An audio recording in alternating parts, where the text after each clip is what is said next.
Well, good evening, everybody. Muzak. Yeah. Funny you'd mentioned that, Aaron. I actually, many years ago, had a job installing Muzak. It came in on a little satellite dish, and you'd put that on the roof and run a cable into usually the phone room. And bing, bang, boom, you were there and you had Muzak for our on hold or whatever they wanted to use it for in the building. Yeah, it was a fun little job. Kind of a pain most of the time running the cable in from the satellite dish. But hi everybody, I hope you're having a great week so far. I am. It's time for the live stream on Tuesday night, and usually I drag my feet a little bit, wait for a few people to show up. So I know that Tom Downey's in. We were having a pre-chat there about the coolant tanks on. Well, I have a Freightliner. I think Tom, do you have a Freightliner? They're those plastic ones in the older, on the older ones. Man, they like to break, and I don't know what it is. They're just crappily built, I guess. I don't know. But so I know that Tom's in. I thought I saw Tim come in there a minute ago. Yep, Tim Myers is in. If you're in the chat and want to let us know where you're watching from, go over to the chat window and throw a comment in. Gary Sharp from Toledo. Hi, Gary. Great to have you in tonight. I do kind of have a bit of a big announcement, maybe surprise announcement. But we'll save that for a little later.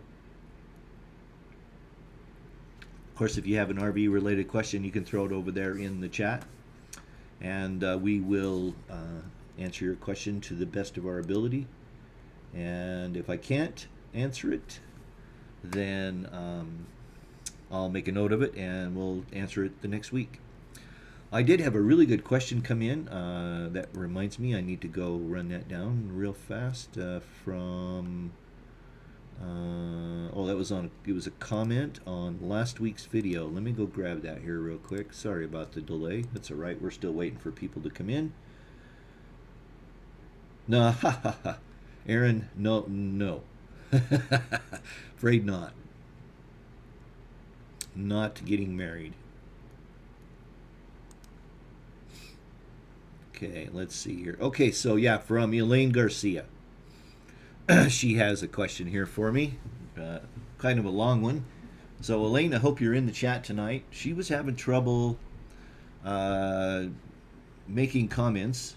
Oh, yes, Elaine, that is yours. And yeah, I'm glad to see that you're able to comment tonight. I wanted to note that sometimes if you're unable to comment, Windows 8 is not compatible with commenting through Chrome. I think you can comment through Microsoft Internet Explorer and or Edge. But if you're a Chrome user, I've run into that myself. I used to have a laptop that had Windows 8 on it, and I would ask those or try to drop a question. Oh, that's right. You couldn't find the place. Okay, I'm going to go look that up here. I've been out and about the last couple days, kind of busy. So, but we're going to go ahead and start with Elaine's question. And so let's see here. She says, I've been remodeling a 1995 Coachman Classic 24 over the past year and a half. Not for full timing, but just a vacation vehicle. Excuse me. Apparently, it's a unicorn, right in that not so sweet spot. So old there's not much online documentation, and rare because it was a poor design, so future iterations are quite different. Interesting. Not many still on the road. It's on a Chevy P30 motorhome chassis, runs and drives, working on minor details like how to get the 5-foot-long dipstick all the way back in. Did it once, can't get it to go in at all now, working on solving that. Yeah, those things were a pain in the ass. Made pretty good progress otherwise, though. She says, I have an Onan 4.0 BFA generator, before electronic circuit boards and no starter, okay? It wouldn't hold voltage to the ignition coil, so I changed a couple of start-run relays, then started and ran, but hunted, so I tore down the carburetor and cleaned it, and it runs like a champ now. Okay, great. That's usually a good place to start, is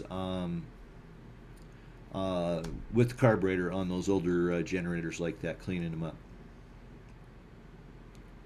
My question may be very basic answer for anyone who knows old motorhomes. The house battery has a separate cable running from the positive lug to the generator. Even with everything turned off in the motorhome, it will drain the house battery. And you get a spark when connecting or disconnecting this cable. So every time I leave it, I manually disconnect the generator battery cable so my house battery doesn't drain while not in use. I've tried decoding the wiring diagram, but even my smart old dad, who's an old IBM guy with military radio experience, couldn't help on it. There is a wire inside the switch box that is connected with an insulated terminal, and disconnecting it interrupts the circuit that is draining the battery. Yet the generator still runs.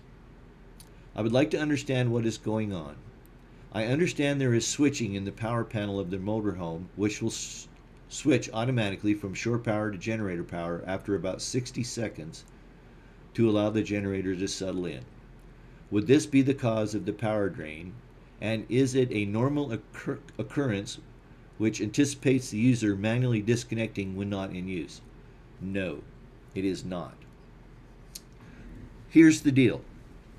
You're talking about the automatic transfer switch when you talk about the switch switching from pedestal power to generator power, okay? So that is 110. Now there'll be a small 12 volt service into that, but a very small 12 volt that runs a solenoid in the automatic transfer switch, okay? So that would not be draining your house batteries, I don't think. Yeah, I just don't. I mean, how long of a period are we talking, Elaine? Are we talking about over a period of days or weeks? Okay, that's the first question I have. So, would this be cause of power drain, and is it a normal occurrence? I see that more modern motor homes have a house battery disconnect switch, so I'm wondering if mine is just the old-fashioned way of doing that. I'll try to catch next Tuesday's live stream. Well, no, battery disconnects, as a matter of fact, in my 2004, I had what they called what everybody calls the salesman switch. And what it really is it's a switch back in the engine bay that disconnects the chassis batteries, okay? Not the house batteries. A disconnect switch on the house batteries didn't become common practice till late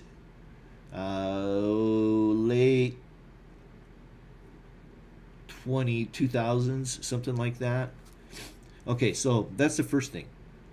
The second thing is that you have the house battery has a separate cable. So what concerns me is when you connect, let's see here just a minute, when you connect the house battery to the positive, to the generator, when you connect your house battery to the generator cable that sparks, that's concerning to me. That is that you shouldn't have voltage there to cause a spark.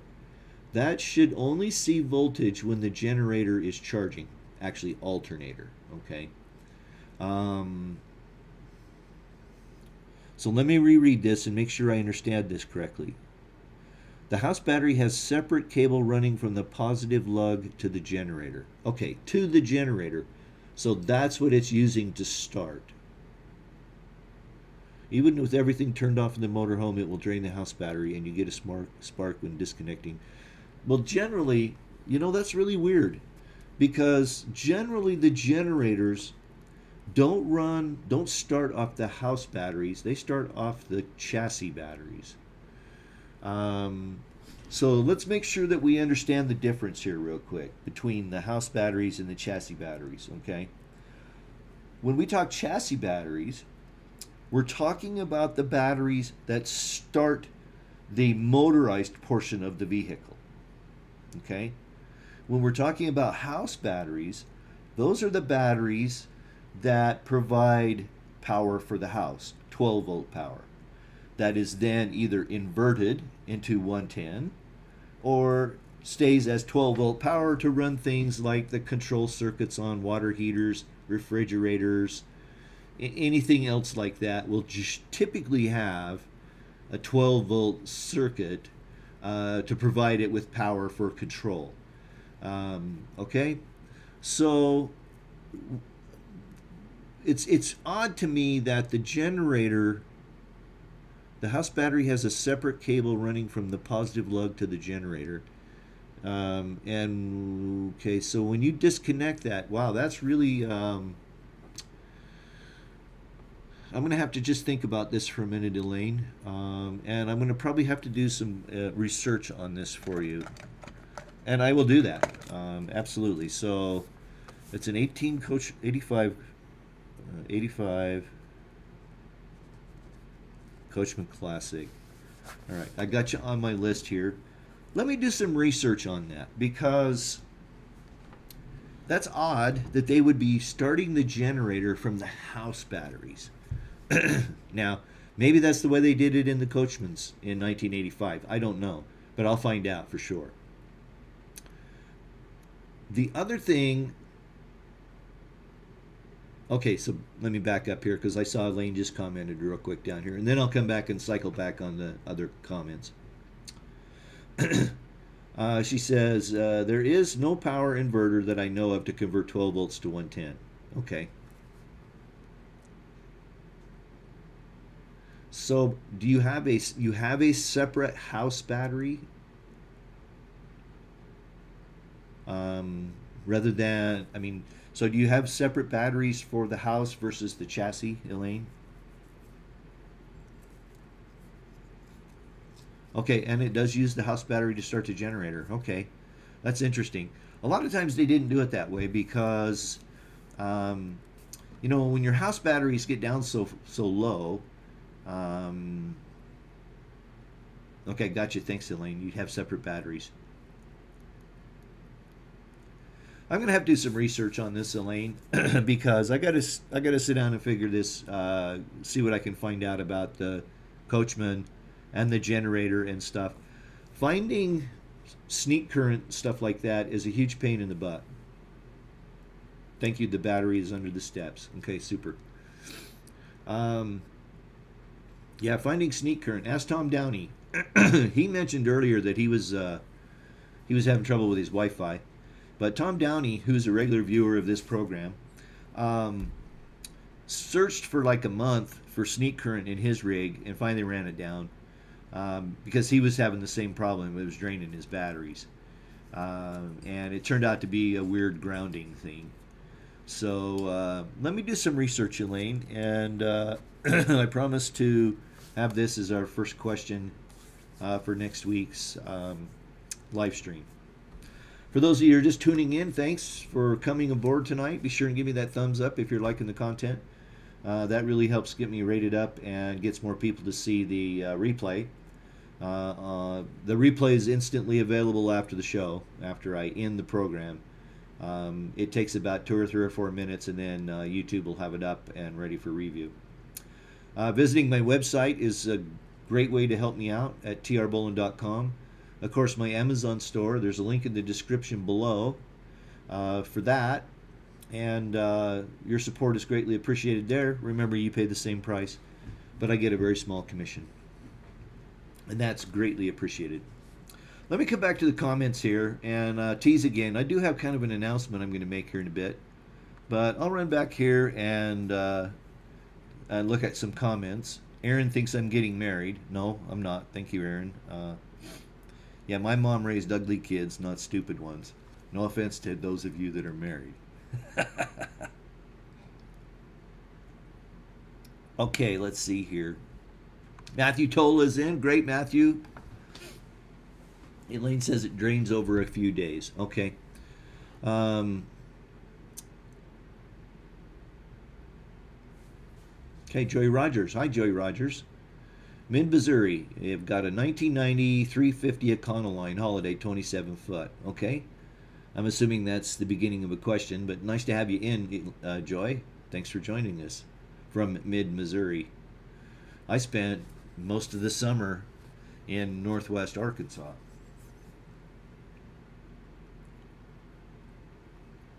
Okay, Kimberly Parrish is in and has a question here. Hi, Kimberly. Great to have you in tonight. My generator will only stay on for a max of 10 minutes before cutting off. What should I look at? Fuel is full and on level ground. Is this a generator in your RV or is it a portable generator? If you can answer me that, then we'll see what we can find out. Foodport Chef says, check your bus bars. It could be burnt neutral bar behind your panels. Also hot skin on the RVs. Yeah, that's a good sign that that there is a short. But it drains in it. If it's draining it over a couple of days,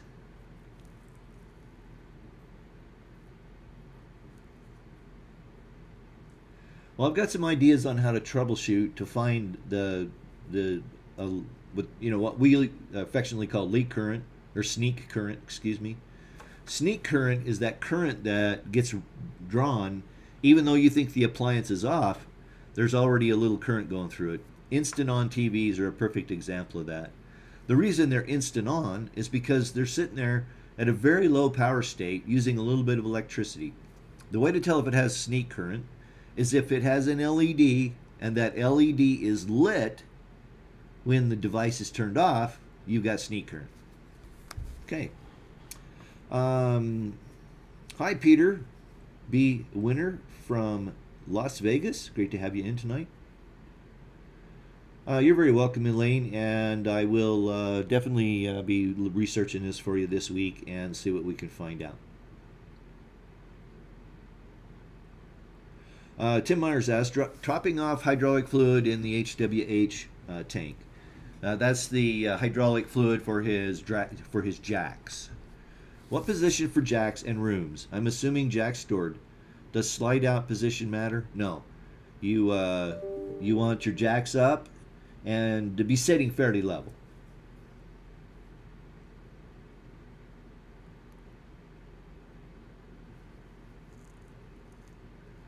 Okay, Tom wants to know, Elaine, what has been done to the rig? Well, she's been remodeling it.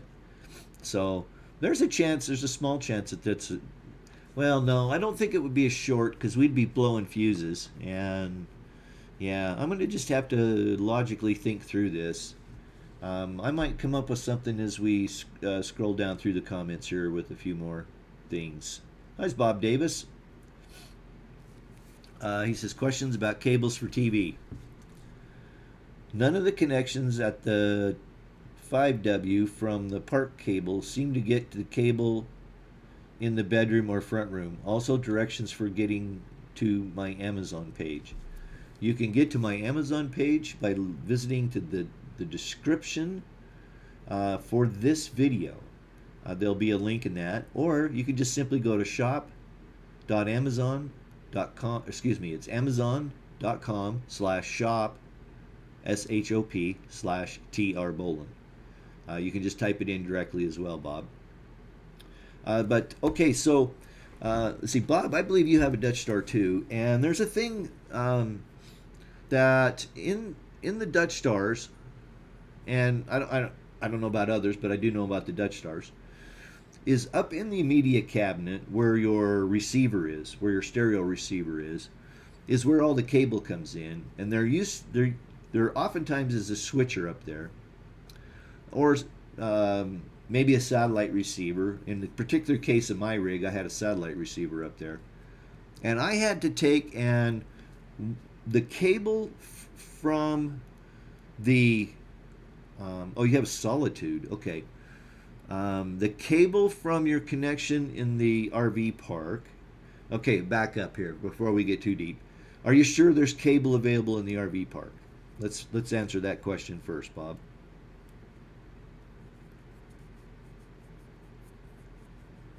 Um, yeah, so that would be the first thing to ask. Yeah, click. Tom Downey says click each circuit breaker till the draw stops.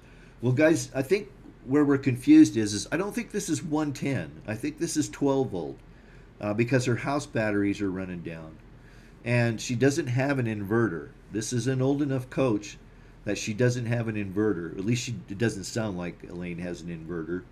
You're absolutely sure you don't have an inverter, Elaine? Okay. Um, but that's a good one, Tom. Tom Downey says you can break or you can trip each circuit breaker until the draw stops, and that's a good idea. That's a good call.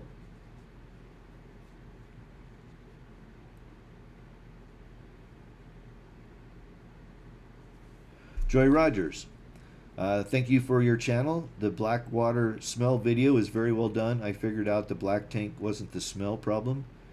It was more the freshwater stink. Interesting. Well, Joy, then there is a video on my channel about sanitizing your RV's freshwater holding tank, and I think that's a good place to start if you're having that a problem with that. Okay, so I've been teasing everybody that I had an announcement tonight, and I do. It's sort of a change. If you've been watching the channel for a while, really since last year at this time, I've been vacillating back and forth about something. Can I be more vague? All right, well, let's just do this. Let's see here. Come on.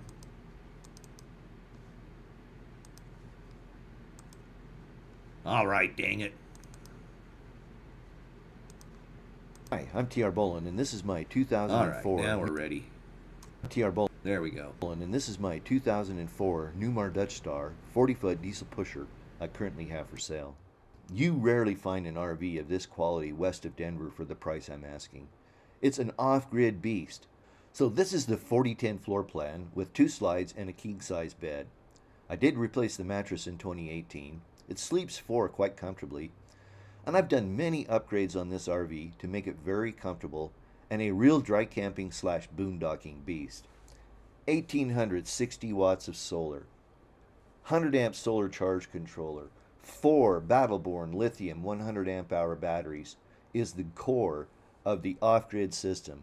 And I'll tell you, in 2019, I dry camped 114 days in this RV, and I had a total of 9 hours of generator time, and 4 of those hours were exercising the generator. By the way, there's tons of videos on my YouTube channel if you'd like an idea of what kind of maintenance I've done on it. I've done many upgrades. The first upgrade I did was putting in a residential fridge. So the specs are, it's a 40-foot Freightliner XC chassis with a CAT 3126E engine. It generates 330 horsepower, and there's approximately 140,000 miles on the coach.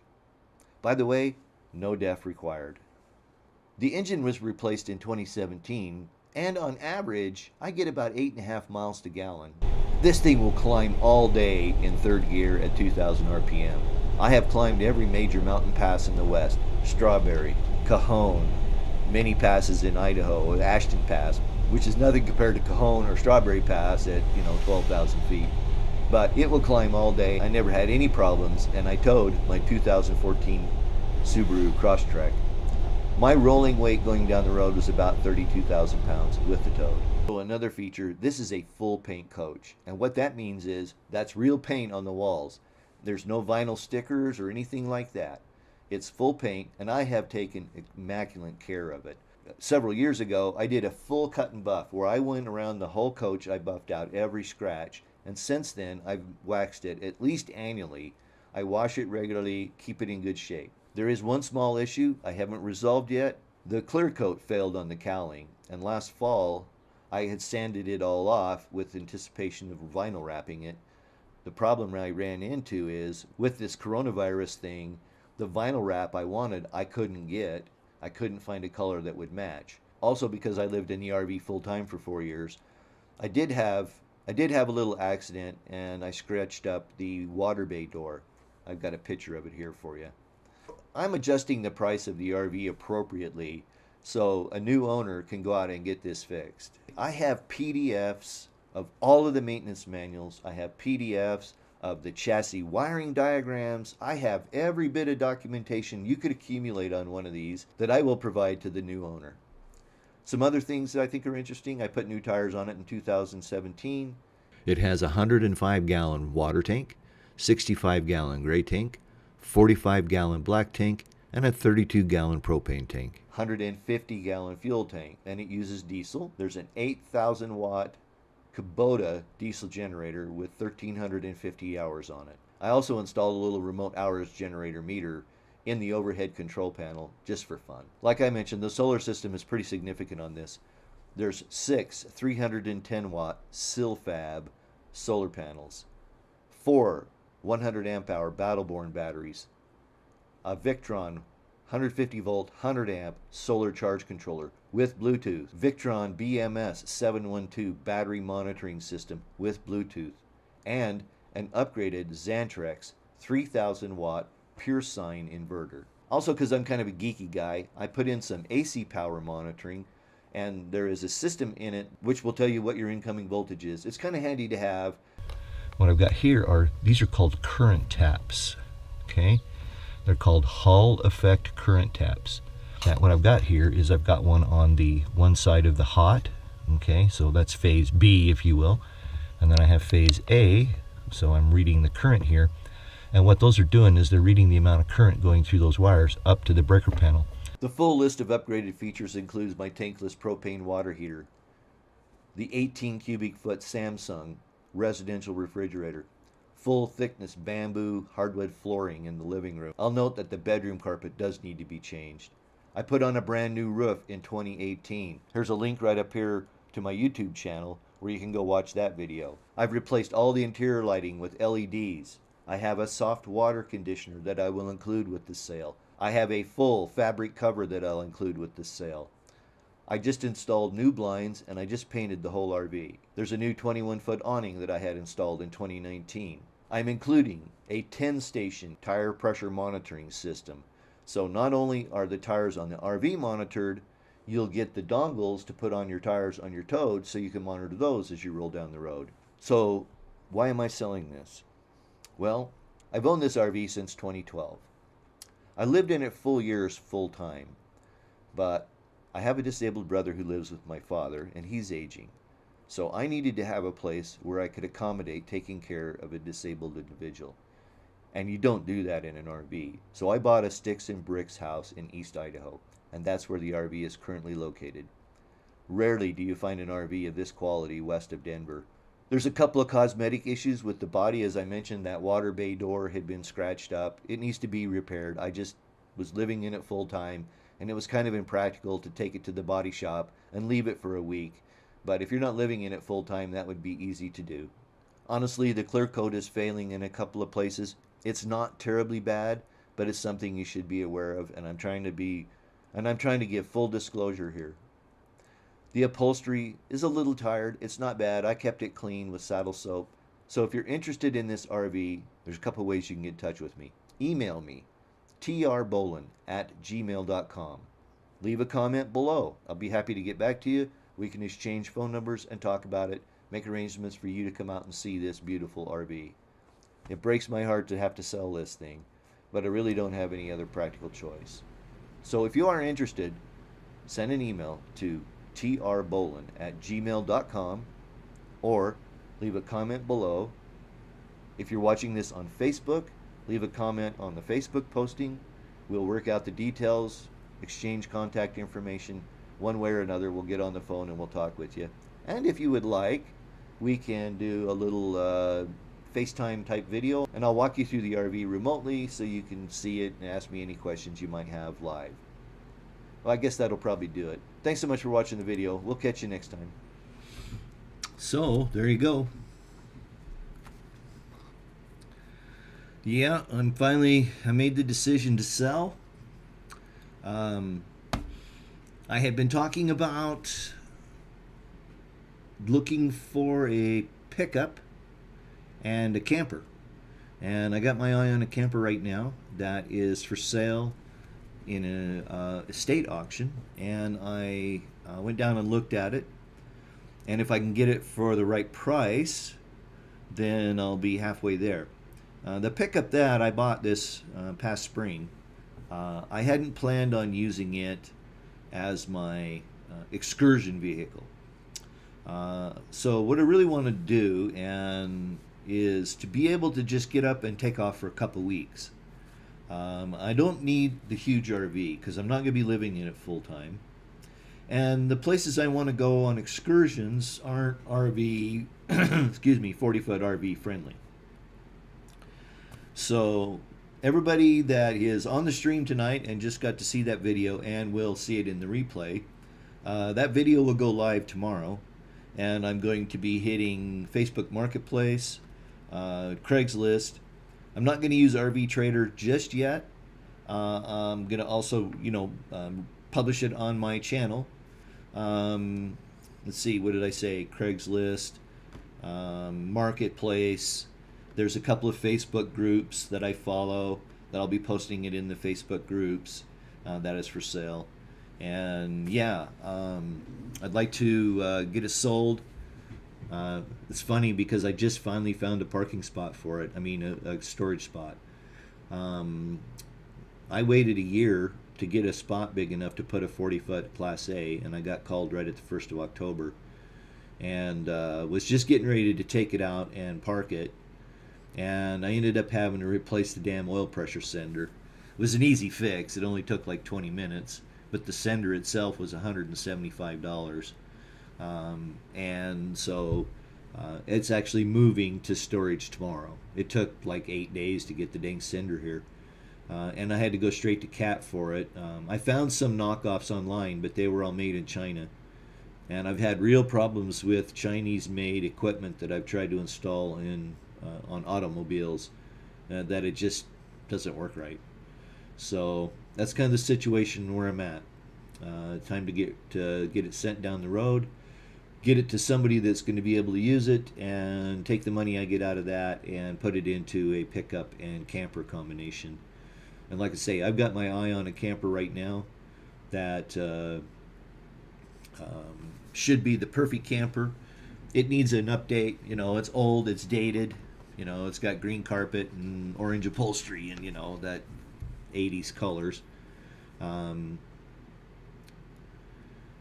Yeah, so that's where we're at. I'll get back to the comments here. We were talking with Kimberly Parrish. Oh, by the way, yeah, okay, so let's see. We're talking with Kimberly Parrish and Elaine. Elaine Garcia, who has a battery draining problem. And then Kimberly has an RV generator that won't keep running. Okay, so here's my first thought. I'll talk to Kimberly first because I think this is an easier fix. I suspect that your RV generator is vapor locking. This is really common on generators, especially the Onins. And what happens is that when it gets hot in there, the fuel line runs really close to the exhaust manifold, and it gets hot. And it causes the gasoline to vaporize in the fuel line, and then it starves for fuel and it shuts off. And if you leave it shut off for 10 or 15 minutes, boom, it'll start right back up. So what I would recommend, Kimberly, is get in your generator and find the fuel line. It should be a rubber hose that goes up to the carburetor. Hopefully you know what these parts are that I'm talking about. Take some tin foil, aluminum foil, and wrap that fuel line loosely, not tight, but kind of crumple that tin foil, aluminum foil around it, until it gets back and away from the engine itself. Okay, and try that. That's been a good fix for a lot of folks, and I've had this question come in on the live chat several times about generators like that running for a few minutes and shutting down. And the most common cause is vapor lock. That fuel hot line gets hot. And so, yeah, you might wrap that with some tin foil, aluminum foil, and wrap that hose from where it comes out of the carburetor. Crumply, not real crumply, but you know what we're trying to do is insulate that hose from the heat. And then also, if you can, try to move that hose away from the exhaust manifold. Give that a try, Kimberly. I bet you that's probably what's going on. The other thing you might check is check your fuel filter and make sure your fuel filter has been changed recently. I want to get back to Elaine's question because these kinds of problems are really tough to track down. Guys, she doesn't have an inverter, so her house battery isn't being inverted to provide 110 power. So circuit breakers would make no difference on whether or not the house batteries are being drained or if there's sneak current on the 110 side of the RV. What you can do, Elaine, is pull each fuse. There's usually a fuse panel for your house batteries for your coach somewhere. And what you can do there is pull each fuse individually, and again, check that to see if there's leak current. I'm still quite concerned that that thing sparks when you connect it to the batteries. So when you connect the battery, the generator, start on the generator, the positive side, or the positive side of the generator. Wait a minute.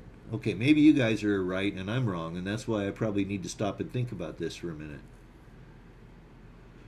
So when you say, Elaine, when you say you connect the positive from the house battery to the generator, you're getting a spark. That still doesn't sound like 110 to me. Excuse me.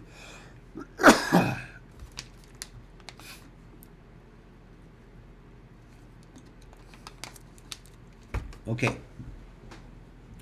I'm going to think about this a little bit, Elaine. If you wouldn't mind, I could use an email from you, because I think what we'll do is let's get into an email conversation on this offline, and that way we can address it next week. Send me an email to trbolin@gmail.com. That's trbolin@gmail.com. Throw me an email, and that way I'll have your email address, and when I get to start looking into this, then we'll start an email conversation, and we'll see if we can get this sorted out for you, because this is kind of interesting. I don't think it's the 110 side. I think there's something on the 12 volt side that's probably drawing current, and we'll track her down for sure. Okay, back to the comments here. Okay, Randy. Randy Waller. Hi, Randy. Great to have you in tonight. Winterizing his rig. Supposed to be in the mid to low 30s here for the next couple days. Yeah, we had a snap of that last week where we were supposed to get close to freezing or below. My rig's been setting winterized since last fall. I didn't use it at all this summer. I was gone all summer. But so it's still sitting winterized. I haven't even done anything with it that way. But I did manage to save my tomato plants. I just went out and put some floating row cover I had on them, and I should have still have tomatoes here. In fact, there's a whole bunch of tomatoes getting ready to go ripe here shortly, and then it'll probably be time for fried green tomatoes. Okay, so righty, yeah. Aaron, did you get hung up because your fuel pump? Did you have to stay an extra week? Question mark. Elaine Garcia says, I already tried each circuit breaker and still got the spark. Okay, yeah, so we're going to... she says she doesn't have AC unless she's plugged into shore power. All right, we're going to get into that offline, and we'll sort that out. So Ian Fox, hi Ian, great to have you in. He says, you're the best type of owner to buy something used from. Always terrifies me not knowing what or how things were done by previous owners of vehicles and motorcycles. Yeah. Well, I took really good care of mine, you know. And the fact of the matter is, if it doesn't sell here in the next, let's say, month, 6 weeks, then come spring, I'm going to go through it and fix the water door and a couple of minor things like that, and jump the price up another $5,000, if the market's still holding. And I suspect it will be. It doesn't look like RV suppliers and manufacturers are going to be able to meet demand anytime soon. And the second thing is, I think it's a smart person who buys an older rig, because I think they're a lot higher quality. That's my opinion, and I'm entitled to it. Okay. Peter's got a question. Okay. So Aaron and Randy are having a side conversation. I usually don't run those down. You can read those for yourself over in the chat window if you like. Peter says, "Thank you for my help again. Now another question: do you have any suggestions on where to purchase different sizes of plastic moldings with different width, 1.5 to 2.5?" Yeah, try RecPro RV, RecPro. Go to their website, and I think they have a pretty good supply of RV supplies. You might also look at what is it? It's not coming to me. I'm going to pull a brain fart, but I would try RecPro RV. I've bought quite a few things from them and always been very happy with them.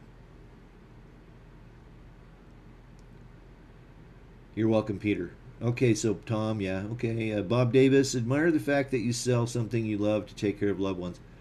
Yeah, well, I really don't need to sell it, but here's the deal, Bob. I just don't want to take it and park it in storage for ever and just have it rot in storage. I mean, it's an amazing, wonderful, fun RV that's killing me to sell, to be honest with you. I really don't want to sell it. But the only reason I am selling it is because I want somebody that can use it and will enjoy it. Tom Downey, thanks, Aaron, for the reminder to the webpage for the links to submit questions. That's appreciated. Tom Downey says it would break my heart, or break my, to sell the Newmar. Yeah, well, I'll be honest with you, Tom. It's taken me 13, 14 months. Well, actually, I bought the house in July. So what's that? 16, almost 18 months to decide to finally sell it. I mean, I've been on the fence back and forth a little bit about it. But yeah, I mean, it's time for it to go to a new home and to somebody that will enjoy it as much as I did. I got you, Elaine. Okay, so to clarify, Elaine says the house battery doesn't drain unless the battery cable to the gen is hooked up. All right, that's a good start.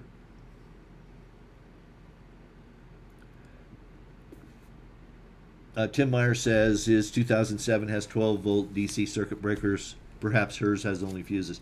Yeah, it does, because it's an 85. And they didn't really start using 12-volt circuit breakers until, I don't know, like middle 2000s. Yeah, I appreciate those thumbs up if you don't mind giving me those. That's helpful. Thank you, Joy. Thank you, Aaron, for getting that website up there. Tom Downey says they got 7.5 inches of rain in a 4-hour period in San Antonio, Texas. Would have been Christmas Eve 2007, 6 at my dad's in Northwest Arkansas. Between 6 o'clock Christmas Eve and noon Christmas Day, they had 14 inches of rain. 14 inches. That's about what we get here in East Idaho in a year.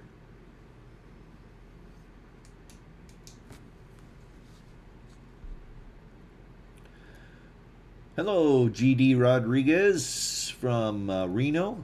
Love me some Reno time. Have a really good friend that lives there, and he works at the airport out there. He's in charge of the environmental department of the airport out there. He gets into some pretty interesting stuff.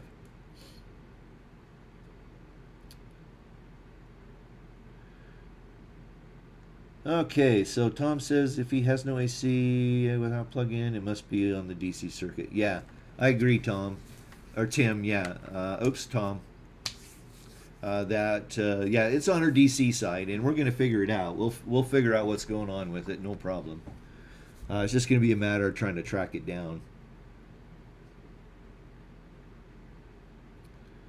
Tim Myers had the pleasure of waiting out a tornado warning this past Saturday morning. Yeah, we don't get tornadoes. Well, tornadoes in Idaho are extremely, extremely rare. Especially where I'm at. The mountains break up the weather. So, for tornadoes to get going, they have to have that wind that rolls like this, and then through gyration it turns around and turns into a tornado. Well, if you're sitting there, the wind, when it hits the mountains, gets turbulent and doesn't allow it to make that perfect vortex so that it can spin down and turn into a tornado. That's why we're on an RV channel here talking about tornadoes. Oh well. Elaine Garcia says, Dad from Northwest Arkansas. I went to high school in Gravette. He's in between Harrison and Berryville. I try to keep my family and my personal location confidential as I can. I suppose if you were really motivated, you could probably figure out where I'm at. Yeah, I just tried to do that. So you'll have to excuse me for being vague. But Gravette, I believe, is pretty close. And my dad isn't from Arkansas. He was born in Idaho. He spent a lot of time up around Mountain Grove, Missouri. And then back to Idaho. It was during the Depression when he was born, and my grandpa and his brothers, well, one of them went to Idaho, and then another one went and came back, and anyway, there was a bunch of back and forth, but they all ended up out in Idaho because of the Depression. And he retired to Northwest Arkansas. They're about 30 minutes south of Branson. Okay, so Bob Davis says, if cable is at park, what next? Okay, Bob, so what you need to do is you need to track down and make sure that where you hook to the cable, which is I'm assuming probably back in your electrical bay, do you know where that cable goes? Because really all you can do is just track that cable down. There's a couple ways you could do that. If you have a multimeter and a 9-volt battery, that's one way you can do it. It's the simplest, kind of a brute force way, but simple. What you can do with the 9-volt battery is, and a couple of alligator clamps, something like this, with an alligator clamp lead. You could take and clamp onto the 9-volt battery with the clamps, and then clamp onto the cable. You want to get on the shield, so on the outside, I wish I had a piece of cable here, I'd show you. But you want to get on the shield on one pole with the negative or positive, it doesn't matter. And then on the little wire on the inside, connect that to the positive. And then go to the other end with your multimeter and see if you have 9 volts or thereabouts at the other end of the cable by touching one lead of the multimeter to the outside and one lead to the center conductor with the voltage set to probably 20 volts DC. That's the most common on multimeters. And if you don't have 9 volts there at where you think it should be, then you got something else in the line. But that would be one way that you could kind of track that down. But yeah, you just need to track it down. The other option is maybe the cable got damaged somehow. But also, I'm assuming that you've tried to that your TV tunes cable channels automatically, that kind of stuff. Um, uh, yeah, that's all you can do, Bob, is just track that cable. That's all you can really do.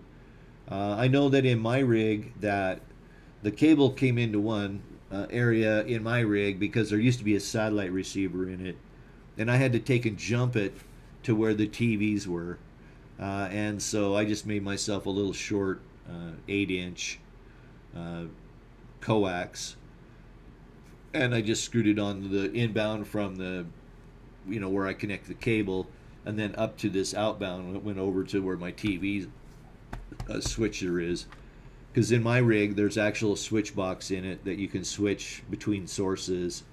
That was back when like it had a VCR and that kind of stuff.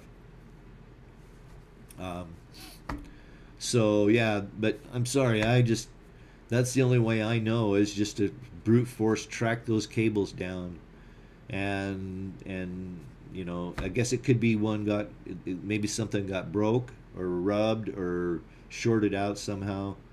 But yeah.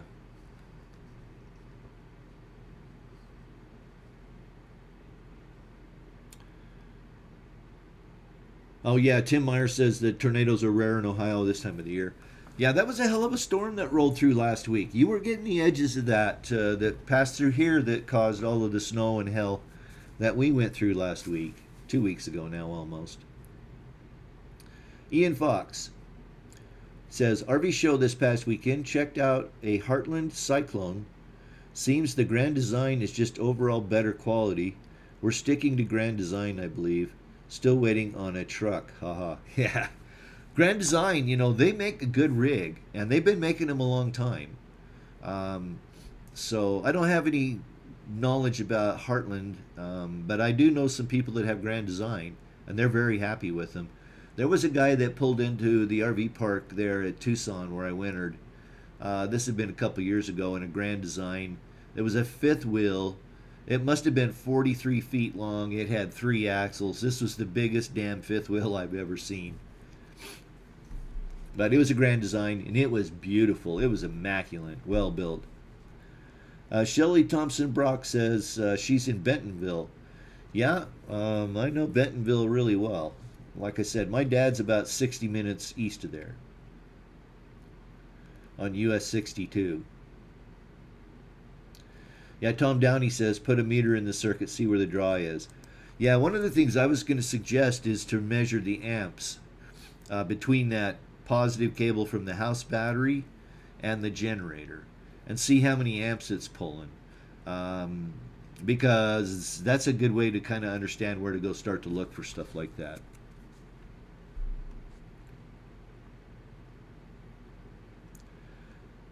Matthew Tola, wish I could hang out, but I got to hit the hay. Good night, y'all. Good night, Matthew. Thanks for coming on, and we'll see you next week. Food porn chef. Turn UTV onto cable. Well, I asked that question too. Tom Downey, yeah, pull each fuse, measure the voltage it fuses. Yeah, that's a good way. Brute force works for me. Okay. Bob's broken head bolts. Yeah, you got to hate that, Bob.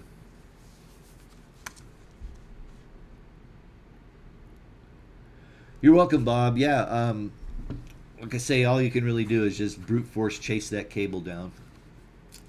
Julie Gage. Hi, Julie. Coming from Michigan. When you headed back to Quartzsite? Julie spends her winters in Quartzsite. She's a smart girl. J&B Lawn Care. Uh-oh.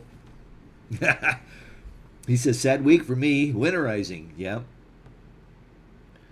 Was hoping the dealer would get our warranty parts in, but nope, and still no idea when he'll get them. Didn't even get to try our new solar system. That's a drag. Yeah, I watch a channel on YouTube it's Halet RV Reviews, and they're a RV dealer in the Midwest out there. And I like his channel Some of it's kind of salesy, for obvious reasons. They own an RV place. But he was talking about delivery lead times and that sort of stuff. And some manufacturers, it's a minimum of 6 months. If you're going to get an RV or you want to do any kind of custom work at all, it's a minimum of 6 months. And apparently, the shortages that are going around right now are Rhino-Flex sewer hoses. That could be a real drag if you had a busted sewer hose and you couldn't find one. Lots of plastic parts and that sort of stuff. I guess they're really having a hard time getting a lot of that kind of stuff. So yeah, if you're waiting for parts, I'm not surprised.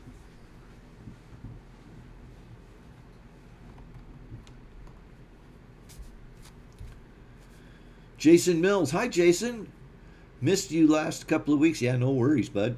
He's in Oregon now. Whalers Resort, Newport. Love Newport area. Get my crabbing on. Dungeness up to my elbows in them.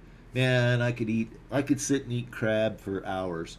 In fact, we used to go to Jackpot, Nevada, which is it's about 2 hours from here. It was about 90 minutes from where I used to live over in when I was in South Central Idaho. But we would go there on Fridays to get the seafood buffet. I think it's $20, and I could definitely eat $20 worth of crab for sure. And their crab is okay. Okay, GD Rodriguez, one recommendation for fixing a small non-displaced crack on the exterior of the main door of my Itasca 23-footer. Can I epoxy a piece of fiberglass? Yes, you sure can. A small non-displaced crack. Yes, you can epoxy that, no problem. And lightly sand it and color match it. You shouldn't have a problem at all. But yeah, you can epoxy that.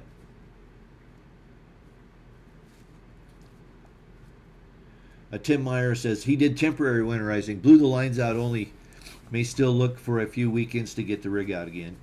Yep.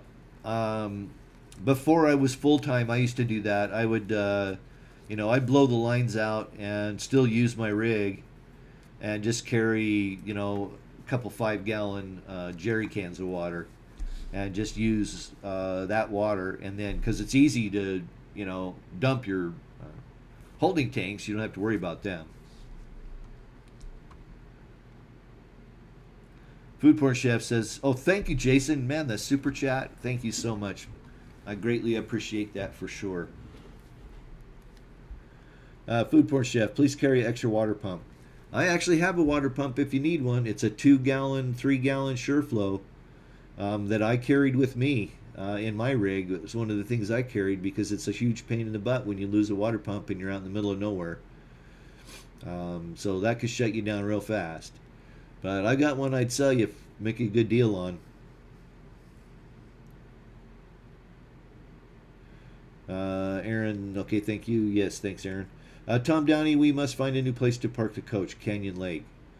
Oh, they complaining about you parking at your kid's house. Oh, you're going to go, Food Porn Chef says he's going to Imperial Dam to stay for winter in Arizona. Yeah, that's a great place. L&J Photo Nomads, I follow them on Instagram. They winter down that area. Actually, they just bought a kind of a homestead type of a situation. But yeah, they winter down there. Well, hey everybody, we're getting close to 38. Wow, everybody's late tonight, which is just fine. I'm not sure. I think maybe what I'll do is I'm going to go ahead and I'm going to play this one more time since we've got a bunch more people on. Because if you don't know, I've made the decision that I'm going to head and sell my RV. And by the way, what I'd like to do is, if you see things in here that make you ask questions as you're watching this, pop them up there and let me know if I can get this to play. I don't get this. Hi, I'm TR Bolin, and this is my 2004 Newmar Dutch Star 40-foot diesel pusher I currently have for sale. You rarely find an RV of this quality west of Denver for the price I'm asking. It's an off-grid beast, So this is the 4010 floor plan with 2 slides and a king-size bed. I did replace the mattress in 2018. It sleeps 4 quite comfortably.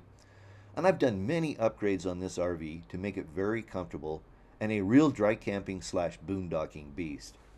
1860 watts of solar, 100 amp solar charge controller, 4 Battleborn lithium 100 amp hour batteries is the core of the off-grid system. And I'll tell you, in 2019, I dry camped 114 days in this RV, and I had a total of 9 hours of generator time, and 4 of those hours were exercising the generator. By the way, there's tons of videos on my YouTube channel if you'd like an idea of what kind of maintenance I've done on it. I've done many upgrades. The first upgrade I did was putting in a residential fridge. So the specs are, it's a 40-foot Freightliner XC chassis with a CAT 3126E engine. It generates 330 horsepower, and there's approximately 140,000 miles on the coach. By the way, no DEF required. The engine was replaced in 2017, and on average, I get about 8.5 miles to gallon. This thing will climb all day in 3rd gear at 2,000 RPM. I have climbed every major mountain pass in the West: Strawberry, Cajon, many passes in Idaho, Ashton Pass, which is nothing compared to Cajon or Strawberry Pass at 12,000 feet. But it will climb all day. I never had any problems, and I towed my 2014 Subaru Crosstrek. My rolling weight going down the road was about 32,000 pounds with the tow. So another feature, this is a full paint coach. And what that means is that's real paint on the walls. There's no vinyl stickers or anything like that. It's full paint, and I have taken immaculate care of it.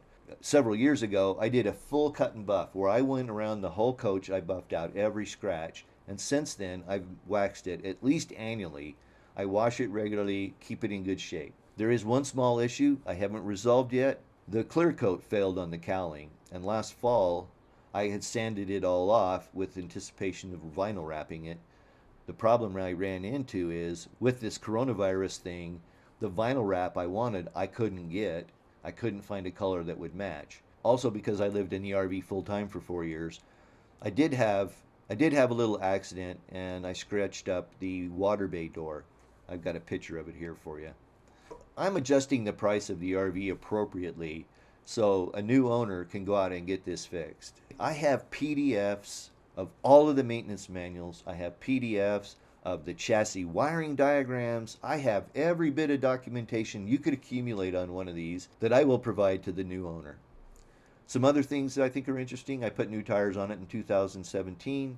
It has a 105-gallon water tank, 65-gallon gray tank, 45-gallon black tank, and a 32-gallon propane tank. 150-gallon fuel tank, and it uses diesel. There's an 8,000-watt Kubota diesel generator with 1,350 hours on it. I also installed a little remote hours generator meter in the overhead control panel just for fun. Like I mentioned, the solar system is pretty significant on this.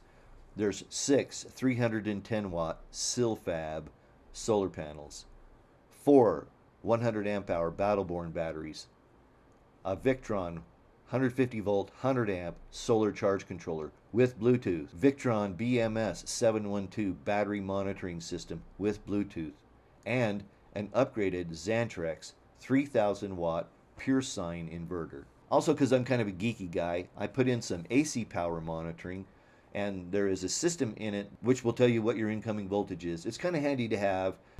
What I've got here these are called current taps, okay? They're called Hall effect current taps. Now, what I've got here is I've got one on the one side of the hot, okay? So that's phase B, if you will. And then I have phase A, so I'm reading the current here. And what those are doing is they're reading the amount of current going through those wires up to the breaker panel. The full list of upgraded features includes my tankless propane water heater, the 18 cubic foot Samsung residential refrigerator, full thickness bamboo hardwood flooring in the living room. I'll note that the bedroom carpet does need to be changed. I put on a brand new roof in 2018. Here's a link right up here to my YouTube channel where you can go watch that video. I've replaced all the interior lighting with LEDs. I have a soft water conditioner that I will include with this sale. I have a full fabric cover that I'll include with this sale. I just installed new blinds and I just painted the whole RV. There's a new 21-foot awning that I had installed in 2019. I'm including a 10-station tire pressure monitoring system. So not only are the tires on the RV monitored, you'll get the dongles to put on your tires on your Toad so you can monitor those as you roll down the road. So why am I selling this? Well, I've owned this RV since 2012. I lived in it full years, full time. But I have a disabled brother who lives with my father, and he's aging. So I needed to have a place where I could accommodate taking care of a disabled individual. And you don't do that in an RV. So I bought a sticks and bricks house in East Idaho, and that's where the RV is currently located. Rarely do you find an RV of this quality west of Denver.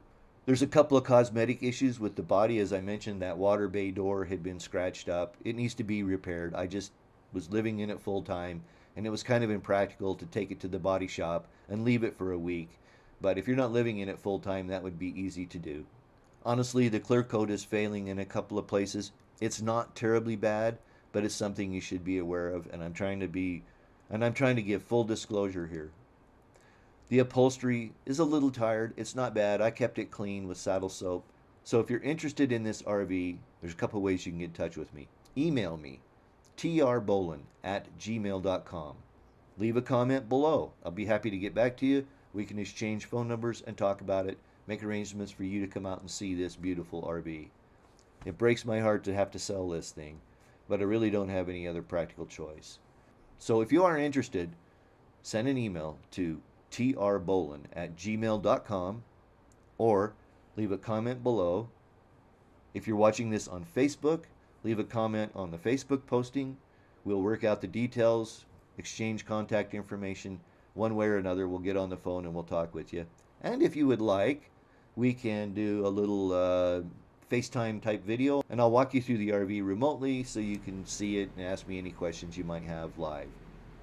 Well, I guess that'll probably do it. Thanks so much for watching the video. We'll catch you next time.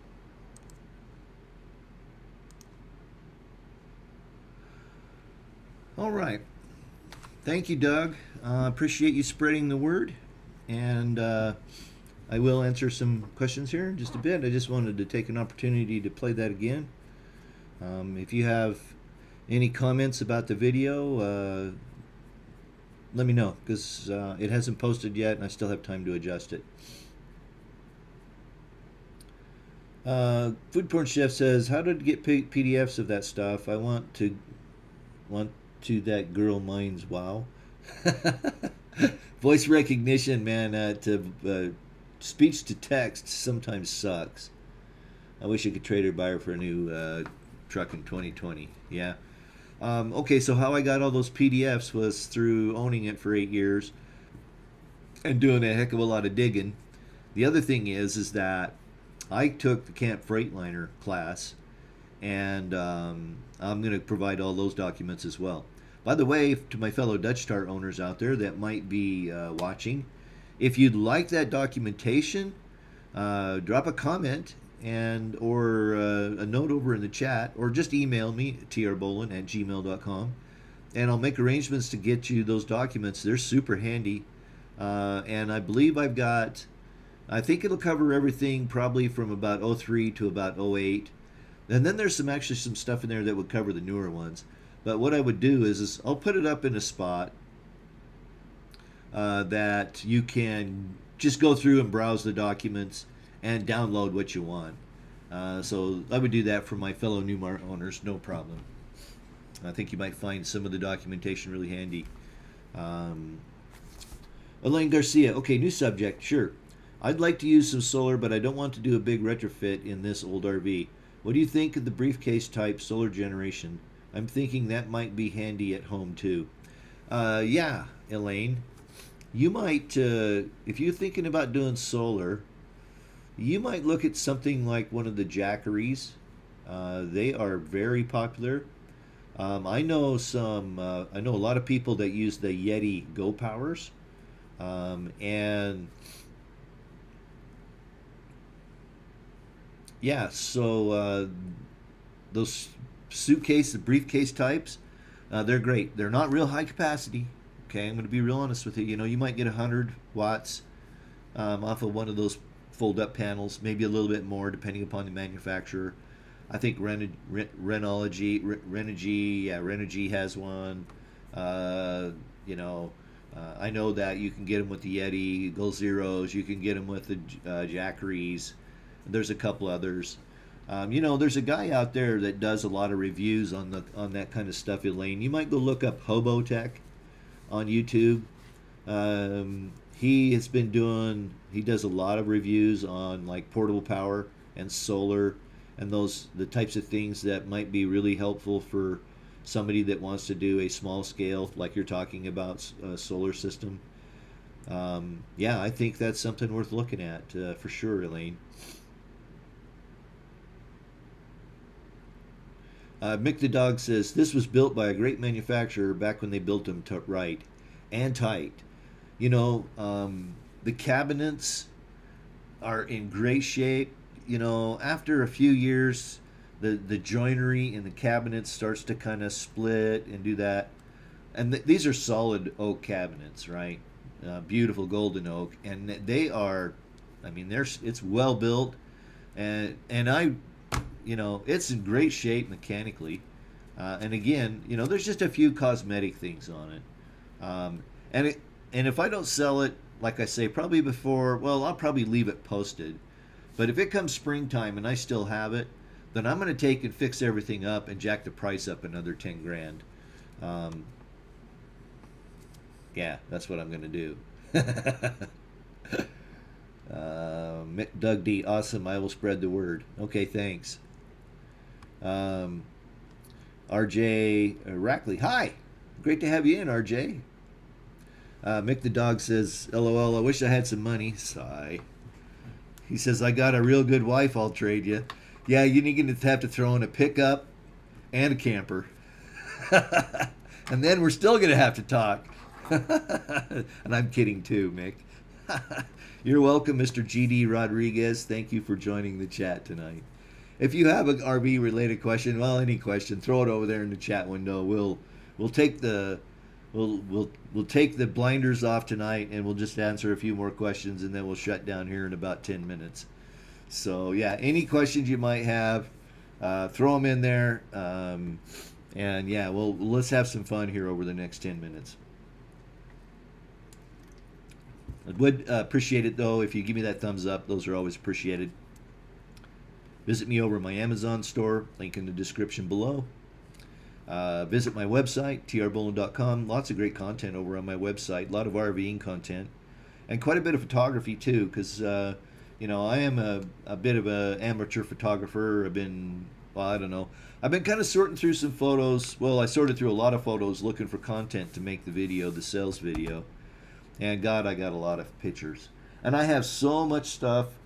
I do have a question for you.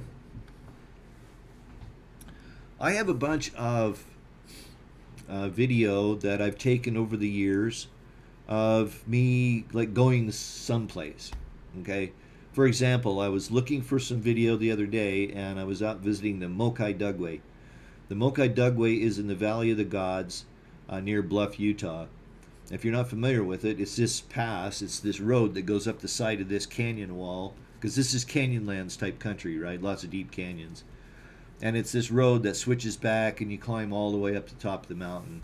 And that takes you up towards Natural Bridges Monument. And I've got this amazing video, and I'm thinking I'm going to start publishing road trips. I'm going to call them road trips, and just take you on the road with me as we drive around to some of these places. I've never really done much with that video, but I think I'm going to start to do something with it.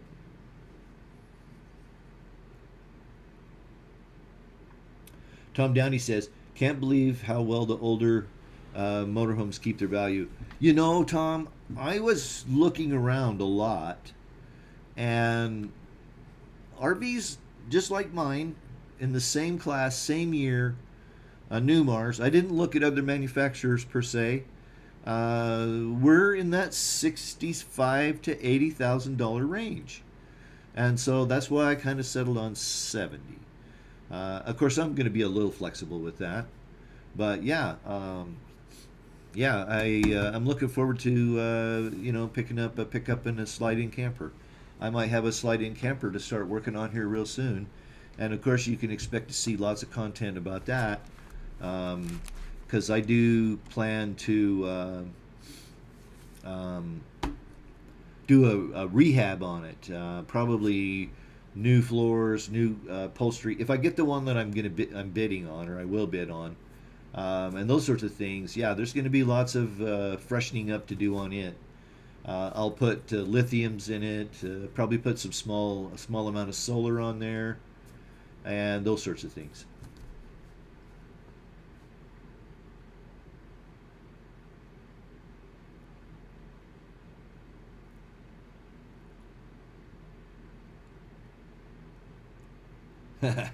Okay, so RJ Rackley, he says, I have a 2003 Dutch Star 3893 upgrading to a 4-camera hardwired system.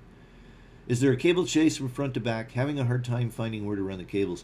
Yeah, it's a huge pain in the butt, and you don't really I've had the roof off mine, and if you'd like to see what it looks in the roof, you can go over and check out one of my roof replacement videos on my channel. About episode 2 and 3, you're going to be able to see a lot of the roof structure.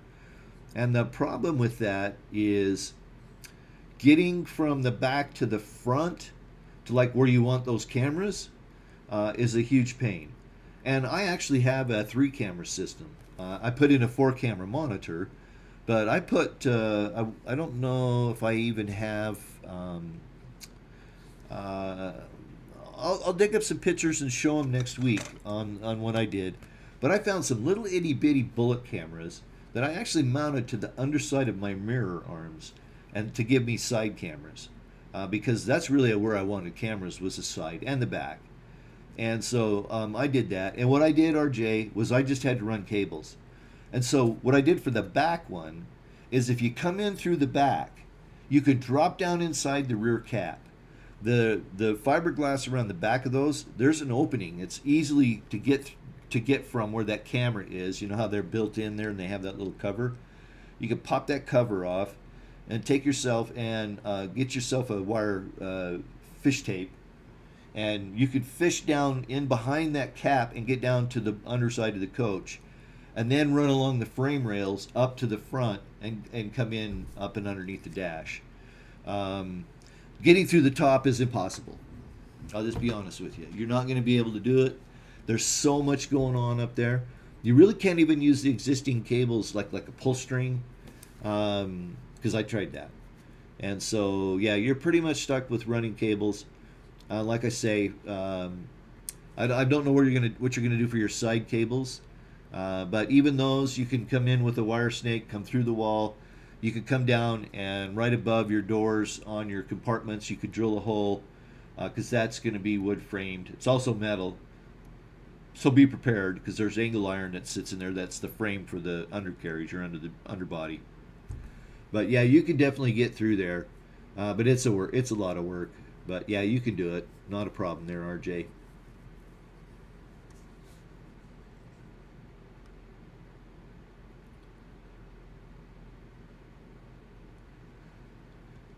Mick says, I have never heard of that place actually. Which place?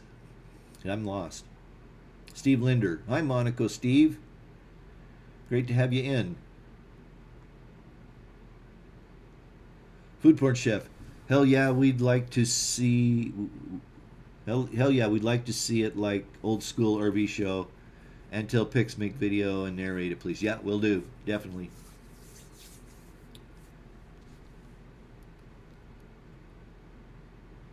Oh, Tom says, our cabins have never filled, never once has gone away. Yep, totally. The doors are solid. I mean, everything. It's so well built. That's why I really don't want to sell it, but yeah, I'm going to sell it. Mick the dog says, I've got at least 10K in the solar system. Actually, yeah, over the years, because here's the way I did that. I couldn't afford to just go out and do all the solar at once. So what I ended up doing was, the first year I replaced the inverter. The next year, blah, blah, blah. The next year, blah, blah, blah. So I took, and I had a budget every year when I was living in it full time of $5,000 that I would use for upgrades and that sort of stuff. And yeah, the solar panels were around 1800, the charge controller another 7, the batteries were 35. The inverter was probably 2200, 2300, something like that. Yeah, I probably have 8500 in that solar anyway.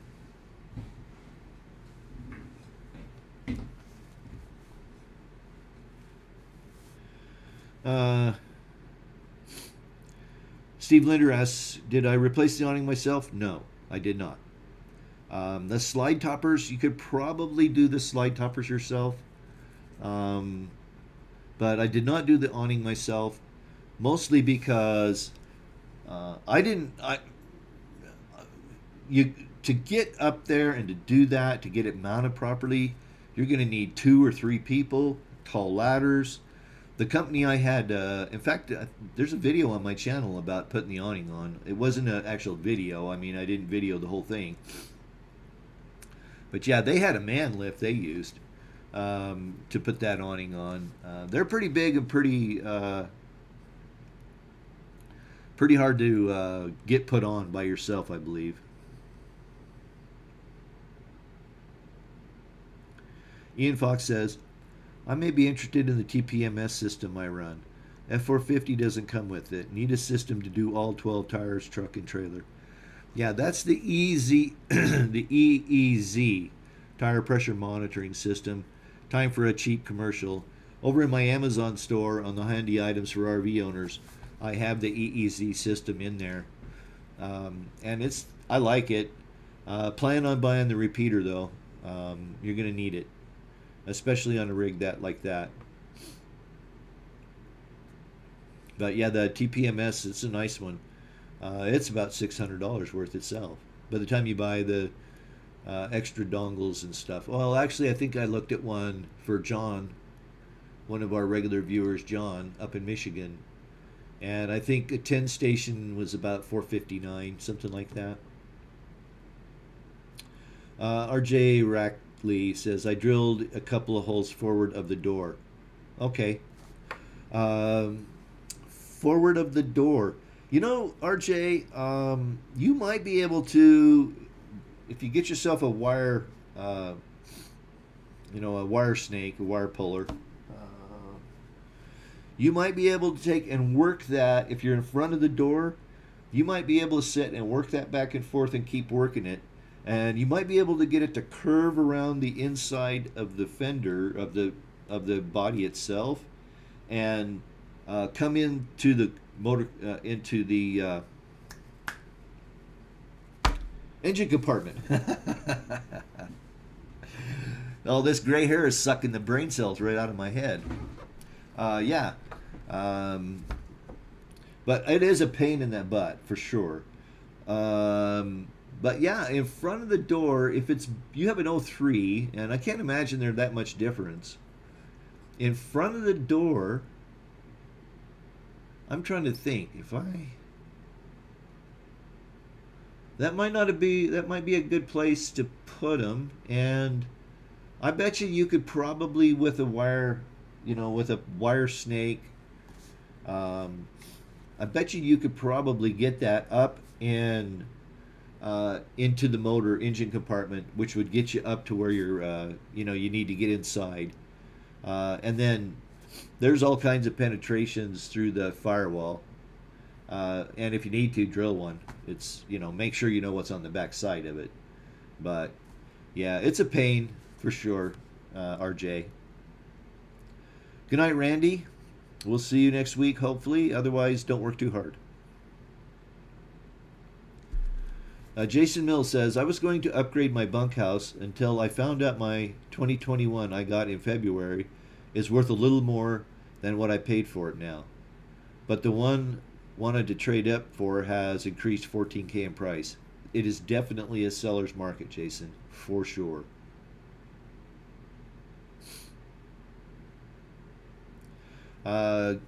Mick the Dog says, I fear after these fuel prices really kick in, you're going to see a lot of used on the market. Yeah, I kind of thought, I was kind of wondering that too.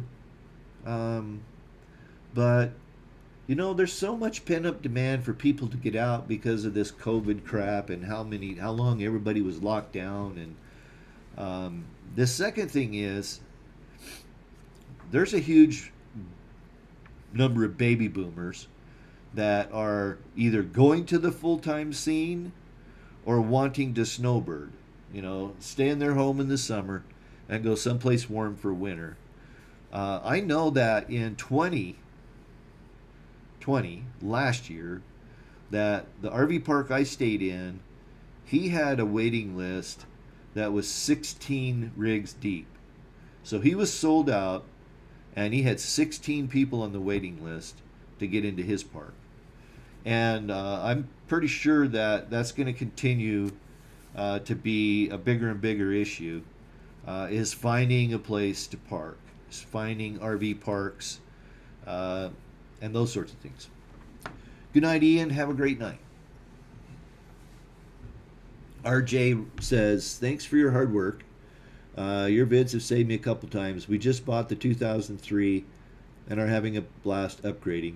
Cameras, LED lighting, vinyl floors. We need solar for boondocking. Yeah, the solar is, well, like I said, in 2019 I boondocked 114 days. And with my solar, I had 9 hours of generator time in that 114 days. And that includes my residential refrigerator. I run a workstation, not a laptop. I mean, I have a laptop. But when I do my editing and that kind of stuff, I have a full-size computer workstation. And I ran that. TVs, whatever. I was never hurting for power. And before I did this solar, I was always managing power. So yeah, the solar is great.